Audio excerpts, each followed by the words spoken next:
Un incident est rapporté par Oprah Winfrey, la présentatrice noire américaine, une des femmes les plus riches et les plus influentes du monde, était à Zurich.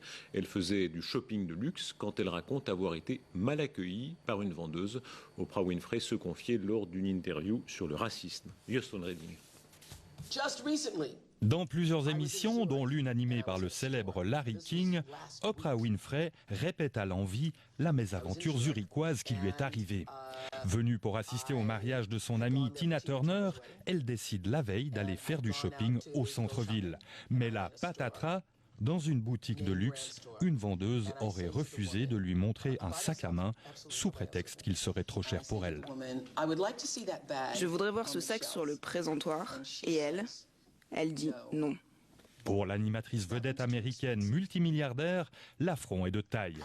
Elle le met sur le compte du racisme. Une accusation dont se défend la propriétaire du magasin qui nous montre l'objet du désir, respectivement de la discorde, et pour lequel il faut débourser 35 000 francs. Selon elle, il s'agit simplement d'un malentendu. C'est une excellente collaboratrice qui a l'habitude de travailler avec la clientèle internationale. Pour elle, vendre ce sac aurait été un immense succès personnel.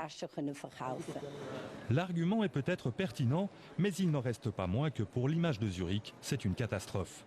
Oprah Winfrey est régulièrement citée dans le trio de tête des femmes les plus influentes du monde. Preuve en est les multiples articles parus dans le monde entier ces dernières heures. À l'Office du tourisme de Zurich, on voudrait essayer de réparer les pots cassés. On peut tout à fait imaginer qu'on écrive à Oprah Winfrey et qu'on l'invite à Zurich pour qu'elle puisse vivre le vrai Zurich, accueillant et ouvert au monde.